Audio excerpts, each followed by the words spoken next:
he said, and now he has more than 35 small businesses and over 120 individual tax clients. So may we welcome my brother here, Brother Kennedy, to take us through his journey. Thank you.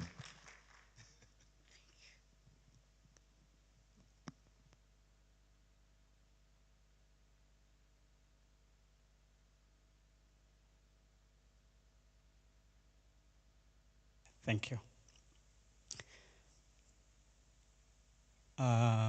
My name, as has been alluded to, I'm Kennedy.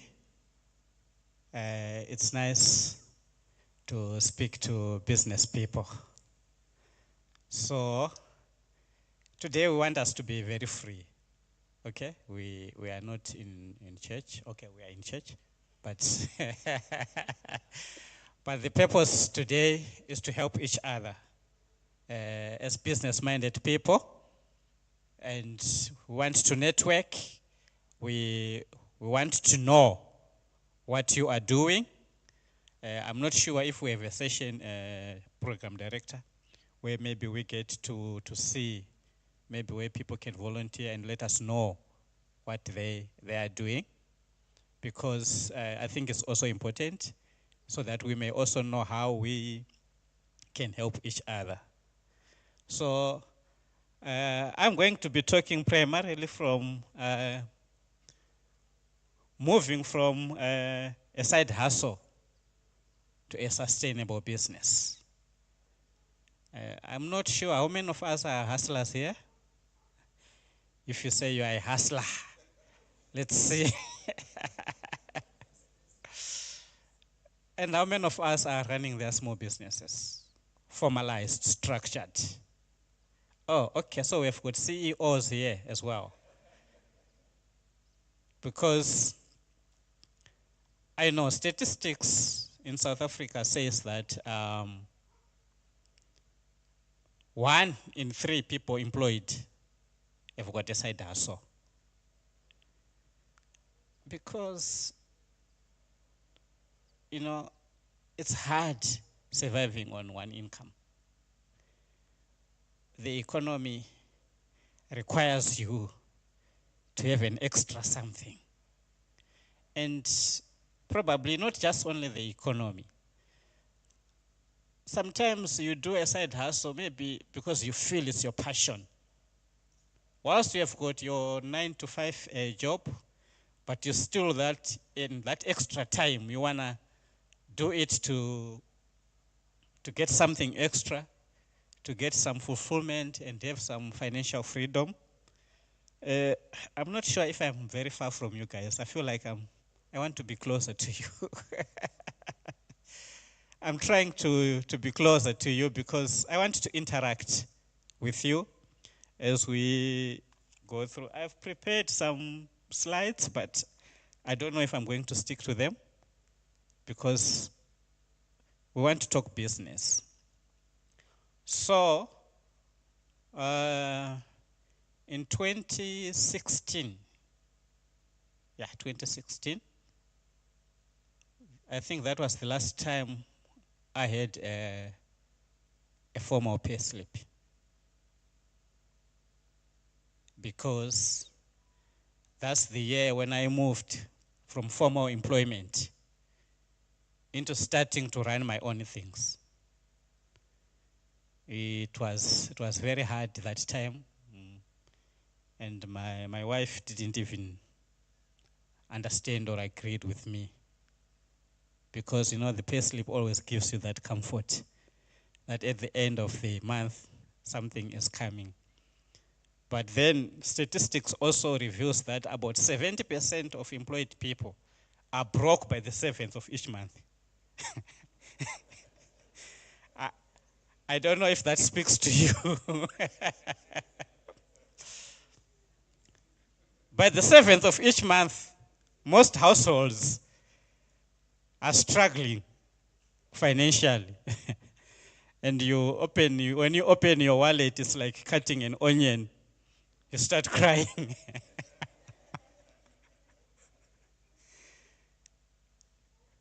So there is always a need to have something extra.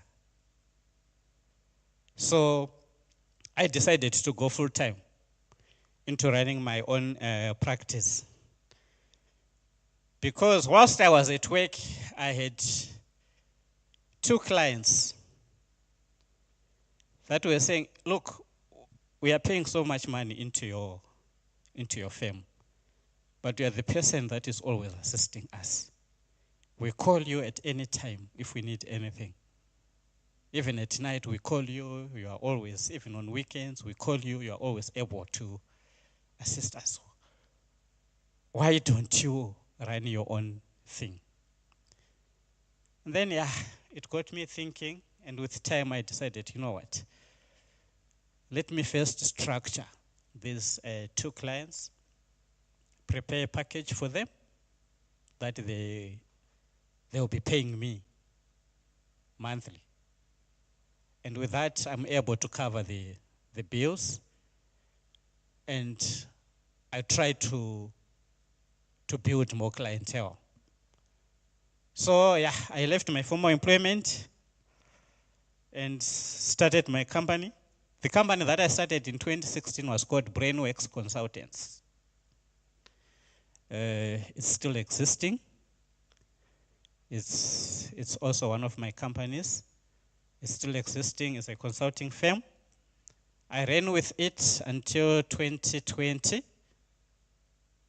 when I decided to form Canadian Company Incorporated. I partnered with some other guy and my sister, who's also a CA, and we formed a Canadian Company Incorporated. So we basically do business consulting.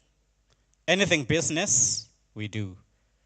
Company registrations, secretarial services, tax, we assist you. So I started running it. Okay, the reason why I'm not sticking much to my prepared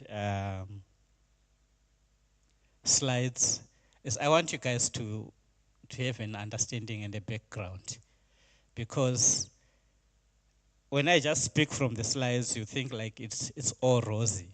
But I want also to bring to you some of my successes and some of the failures that I had.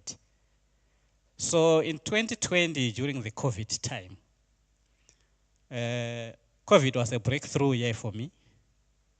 I've said this in the men's retreat. When people were struggling with the lockdowns, I was making money. Because we were not allowed to go to offices, we were not allowed to, and people were struggling financially. So I had a lot of clients phoning me because the government had opened up this, this package whereby people can apply for COVID relief. And for you to do that, you needed to submit certain documents. So that's where I came in. I'll prepare the documents for you. I'll help you submit. And I invoice you. I was invoicing every day. In the comfort of my home sitting, I didn't even have a home office. I was just sitting in the sitting room with my desk and my laptop. And my phone was a call center. So I did help quite a lot of people. And I did make, a few bucks. Okay, let's put it that way. So now, what happened is I realized that I had built quite a reserve on my income. Then I decided to venture into another business. When you are in finance, they tell you about diversification. Don't put all your eggs in one basket, things like that. So I went into trucking. I bought a truck, a 34-ton truck. I was transporting coal from the mines to Eskom Kusile. All right. So for a few months, the man was coming and it was good money. You know, the trucking business, whilst on the outside, looks like there's big money there. But once you are inside, you start to see the challenges. You begin with the sleepless nights. Because at 12 o'clock, your driver is calling you. You had a breakdown, or there's a tire puncture, or the cops have stopped him. They say, no, 4 of your tires here are not good. And for you to proceed, you know almost the... So the driver doesn't know what to do. He calls you. Hey, boss, the cops have stopped me here. Unless you do an e-wallet. So those are the challenges. But you know, at the end of the month, you will invoice. But my story, 2020, the prices for fuel shot. It was becoming expensive. And I started to have challenges, so not operational, but financial. I had about, I had 2 drivers that were running the truck, and then I had another guy that I had employed as a standby mechanic because I didn't have a bakkie. And I said, instead of me waking up at night, running to MLO or running to, let me have someone who's on standby who can do that for me. But all that means is money is going out. And then I made one big blunder because I only had 1 truck, so I couldn't get my own contract with the mine. So I was working under someone. So the person that I was working under was also getting an 8% from me. And then, to cut a very long story short, we ran into problems. The way we ran into problems is that the person I was working under was working with an overdraft from the bank. I think it was a 2 million overdraft with the Standard Bank. So when that overdraft came to an end, the bank doesn't give you a leeway to say, okay, settle the money that came in from the mine, the bank just took their part. And there was nothing for me. He couldn't pay me. And that means I couldn't run. And I had a diesel account that I had to settle.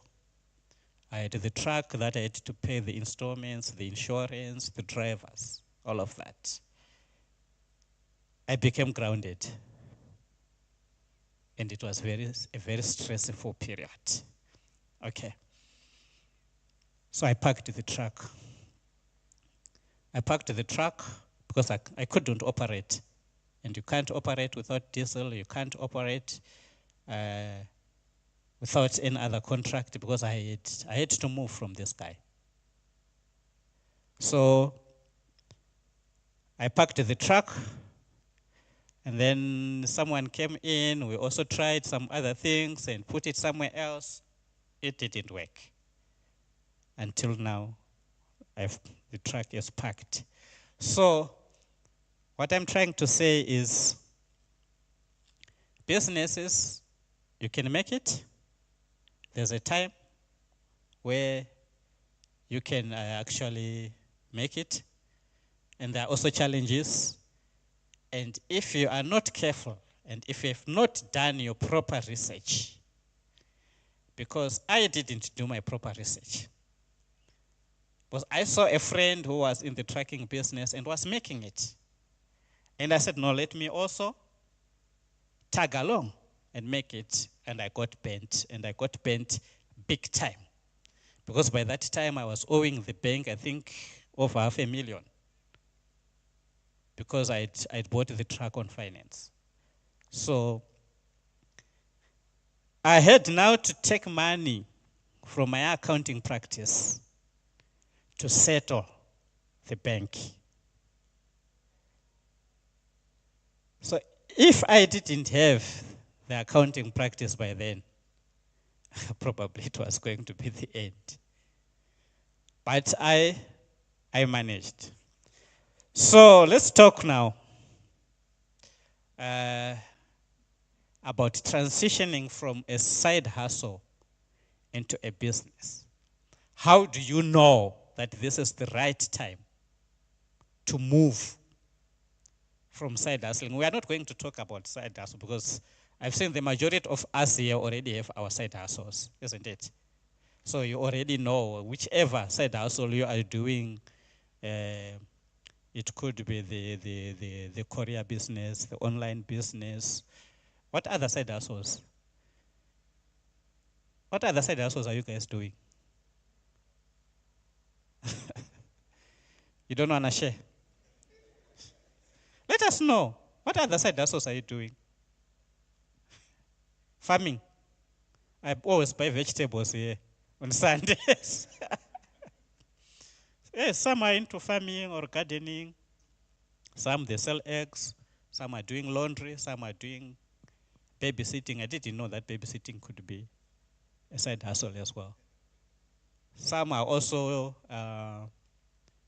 now we are moving into the season where people are going away. They are looking for someone to look after their house. And you get paid for that. Side hustles.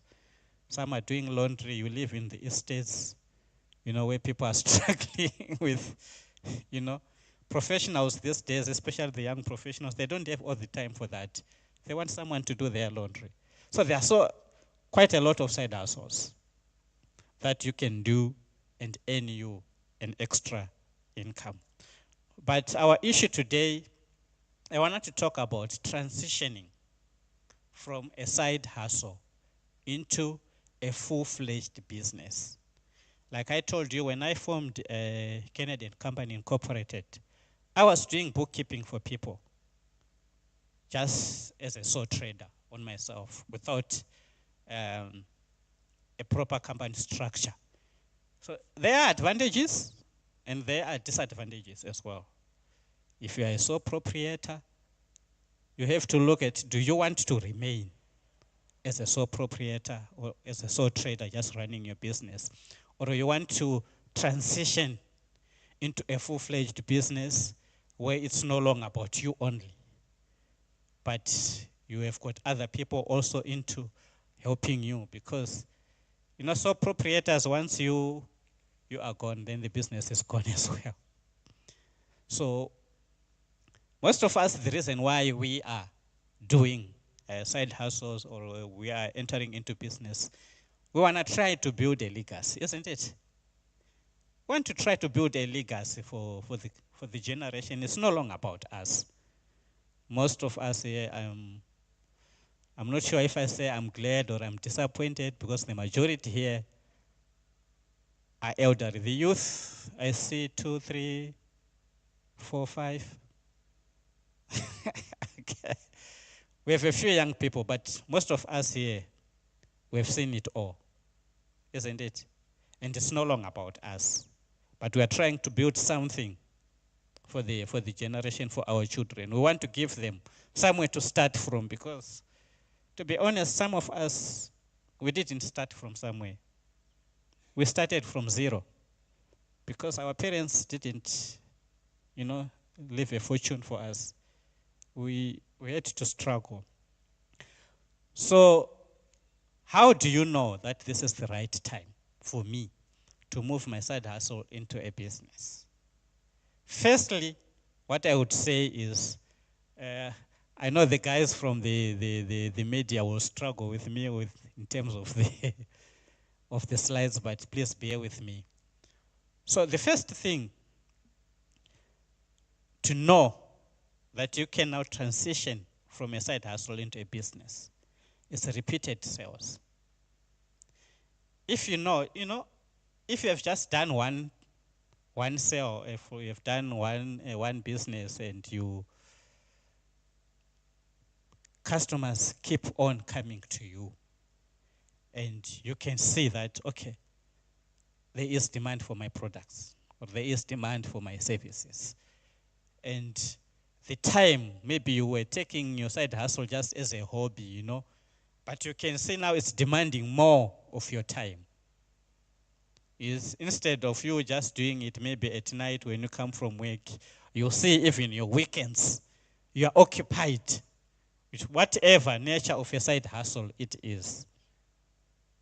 You know that this is the time that I must transition into a full-fledged small business. Okay. I must be mindful of my time, program director.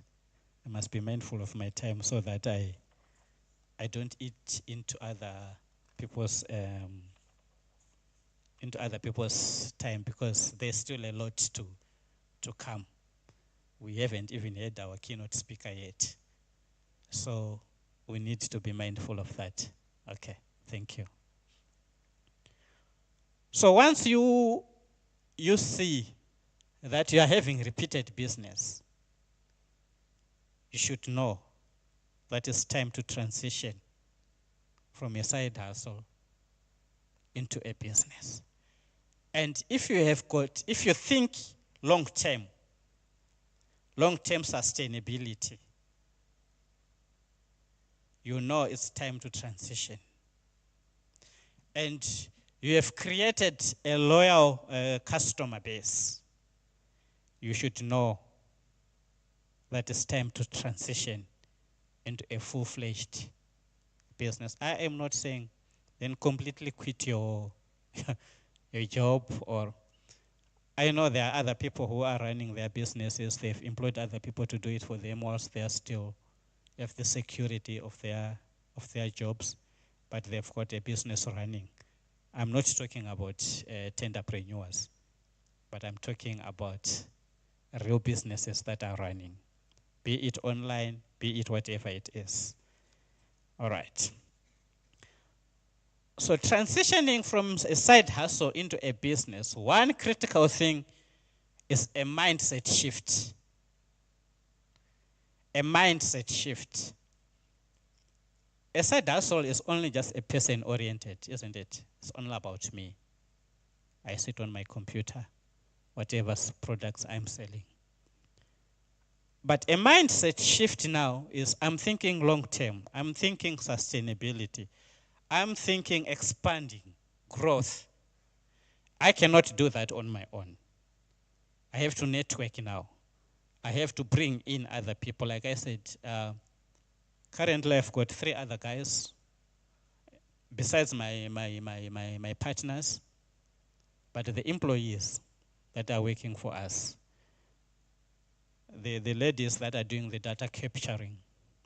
You can imagine with over 120 individual taxpayers that I'm assisting with their books. If I have to do that on my own, I'll burn out, isn't it?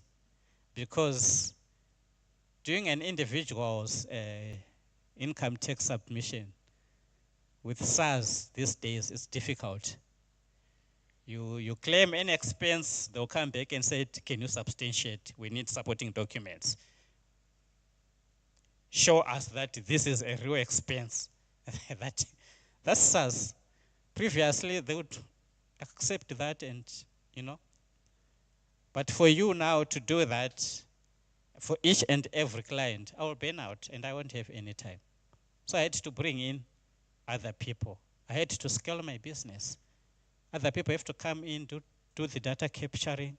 Other people have to come in, travel to Orchis or to Nelspruit, because we have clients all over. I've got clients in Cape Town, actually a big client in Cape Town. I may even mention them. It's Research ICT Africa, a very big NGO that is doing research all over Africa. They get funded by the Bill Gates. So I help them with mapping out all these things. So you have to scale your business. You cannot do it on your own. You have to bring in people, okay? Which slide am I on now? Because I've said quite a lot. All right. So once you see that you are ready to move or to scale your business, the first thing you need to do is to register your business. Very important. It's not even costly.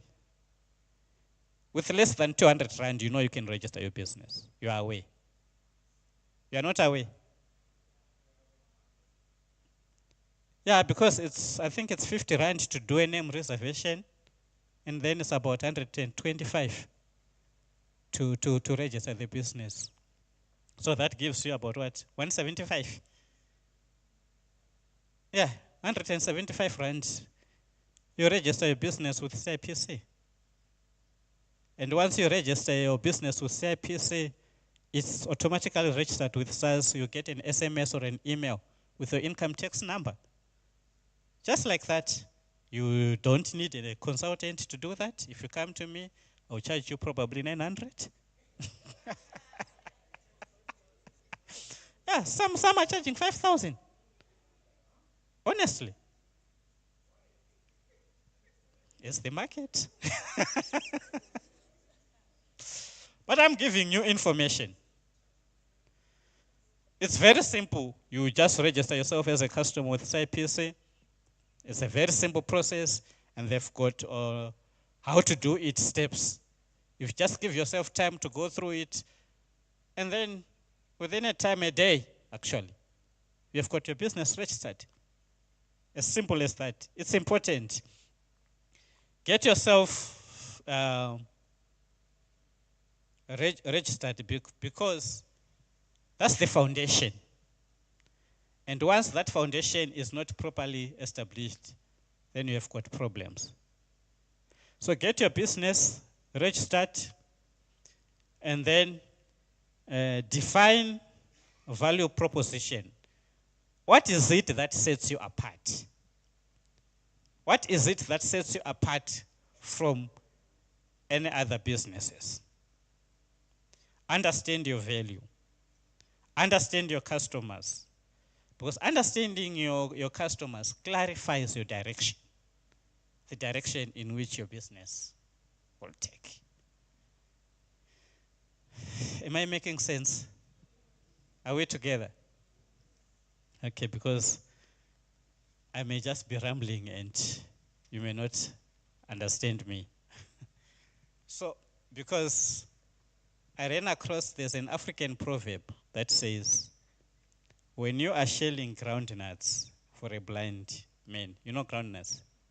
When you are shelling them for a blind man, you must keep on whistling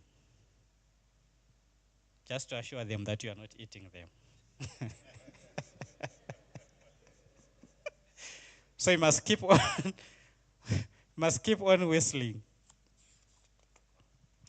All right.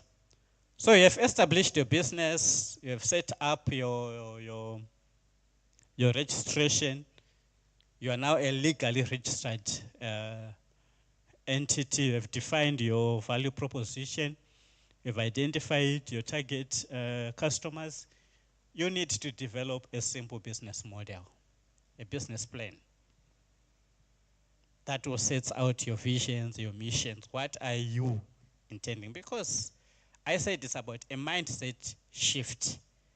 You are now beginning to think or to transition from a hustler to a CEO. Isn't it? Yeah, because you are going to be the CEO of your own business. So you need a mindset shift. You need to stop thinking small. You are thinking large numbers now. You are thinking large figures. You are thinking long term. So develop a simple business model. Then the next important thing is branding and identity, creating an identity in the marketplace. Designing a logo is not difficult, especially with artificial intelligence these days. You can even actually design your own website. You know that? As simple as that, you can even design your own website. You can even design your logo. You don't need a professional that's going to charge you a lot of money to do that. So branding is not just a logo. It's the reputation that you create. Consistency builds trust and position you as a professional. You know, when we see you, you have branded your products, you have created an image for yourself, we can trust you to do business with you. Okay. All right, so I am moving very fast now. I think I've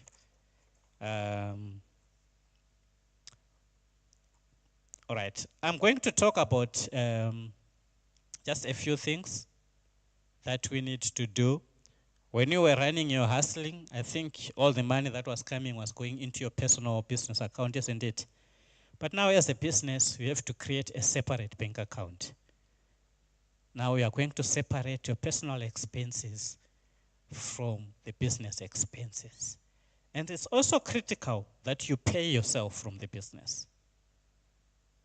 Otherwise, you'll find yourself just dipping into the business with your personal expenses. Pay yourself, and you have proper financial management. I'm not going to talk about the tools, the systems that you need to because time won't allow us. But let me quickly mention something. That poor financial management is one of the main reasons business fail. Poor financial management, failure to budget, because a predictable cash flow creates certainty, isn't it? Budget. You know, we know the story of Jesus when he fed the 5,000 with two fish and 5 loaves. What did he do after that? He collected the leftovers. We must account for that. That's budgeting. We need to know. You don't say it from that perspective, isn't it? You would just have, okay, people have been fed, they are full, we can just forget about the leftovers. But he said, what? Collect them. Let's account for them. Let's know. You need to know. You need to know your expenses. You need to know your income. Okay?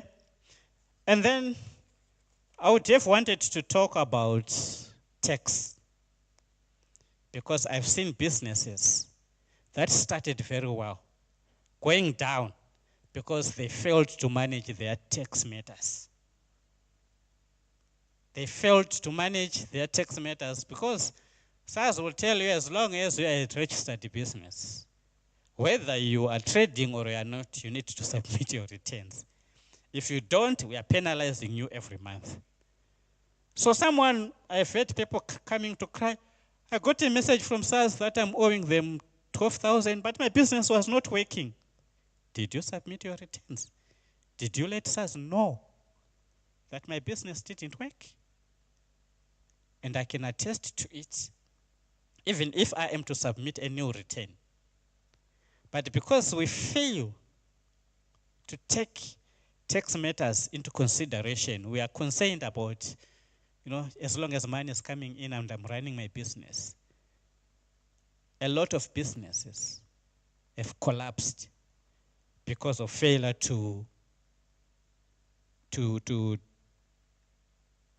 plan for tax. I'm sure when we do the question and answers, there will be a lot of questions surrounding tax, so I'm not going to talk much about that. Okay, so, right, I've talked about, marketing. My brother that was before me spoke about marketing.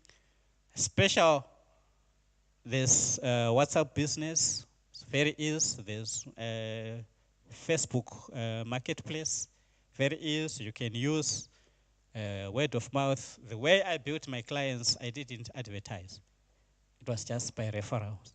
You do a good job to one client, they go and tell their friend, they're going to tell their friends, just like that.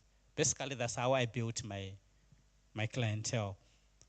And you can also advertise, use your church or community platforms. Use platforms that are readily available to your clients. And then, okay, our last, that's the faith and business part. Right. I just want to say that your business is also your ministry. You serve people through your work. Maintain integrity, maintain excellence and compassion. Sustainable businesses, they honor God. So you are not just looking at the other slide, please. The other one. The other one. There you are. We are looking at purpose-driven entrepreneurship. You know what you want to achieve. Integrity and excellence in everything that we are doing. Serving the community. We are looking at long-term sustainability. We are looking at good stewardship. Because as Christians, we understand that God has entrusted things into our hands. So in conclusion, we say, seek ye first the kingdom of God and its righteousness, and all these things shall be added unto you. You start small, but think big. Be consistent in what you are doing.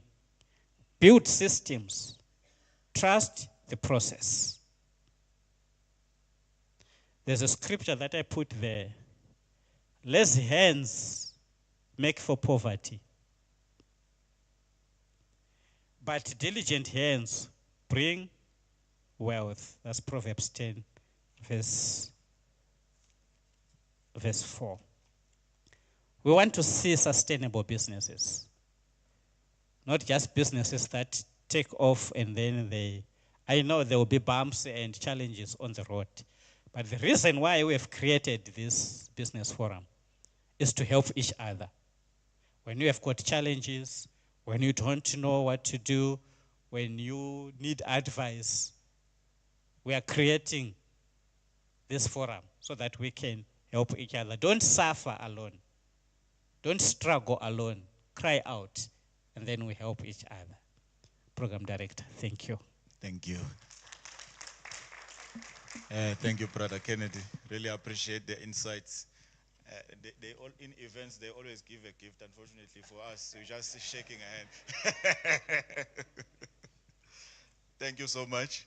I know you've been sitting for some time. Maybe it's worth just having a moment of stretching. And then there's tea there, I had, and something to chew for like 10 minutes. 10 minutes. I know Brother Kennedy is going to be in the panel, so hence I'm not allowing you to ask questions. If you have a question, jot it down somewhere. During the panel discussion, you can answer that question.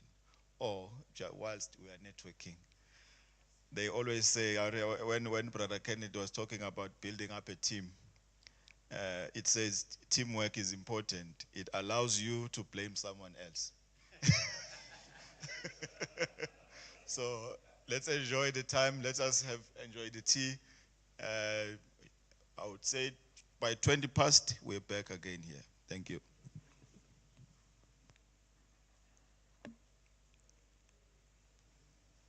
So we are networking by that corner.